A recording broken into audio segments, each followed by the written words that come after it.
Ginamit lang ng mga kaaway sa politika ang budget hearing ayon kay Vice President Sara Duterte para siya ay atakihin. Kaugnay nito ay isinagot ni Vice President Sara ang patutsyadang nag-ala bratinela or asal bratinela siya sa budget hearing ng House of Representatives. Narito ang balita ni Jason Rubrico. Salamat sa pagkakataon na ibinigay sa akin. Sa isang interview kay Vice President Sara Duterte kamakailan, nagpaliwanag ang pangalawang Pangulo patungkol sa mga nangyari sa budget hearing ng Office of the Vice President para sa budget proposal nito sa taong 2025. Partikular na nga dyan ang hindi niya pagsagot sa mga tanong ng ilang miyembro ng House of Representatives. Naging laman ito ng balita kung saan may mga nagsasabi pa na nag-asal bratinela si Vice President Duterte at hindi raw ito sanay na matanong kaya ganun na lamang ang naging asta ng pangalawang Pangulo. Pero sabi ni VP Sara, sanay siyang sumagot sa mga tanong kaya nga nagpapaunlak siya ng mga interview.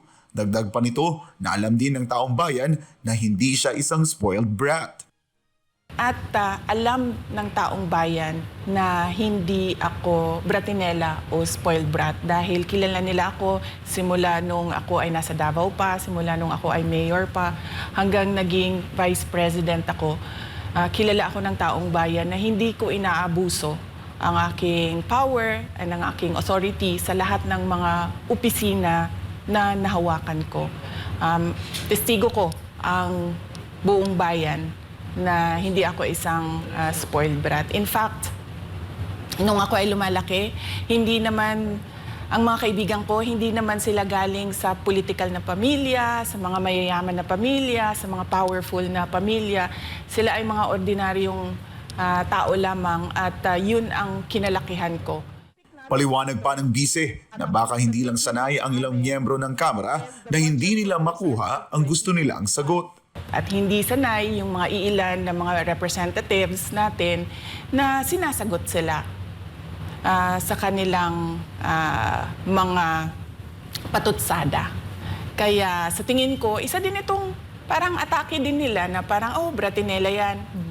Kahit na sumagot naman ako, hindi nga lang sa gusto nila. Naniniwala naman ang pangalawang Pangulo na may kapangyarihan talaga ang Kongreso na busisiin ang budget ng bawat ahensya ng gobyerno na aniya ay nakalagay sa saligang batas. Yun nga lang aniya ay pinili niyang hindi sumagot sa question and answer portion sa budget hearing ng Kamara at desisyon na ng mambabatas aniya kung ano ang gagawin nila sa budget ng OVP.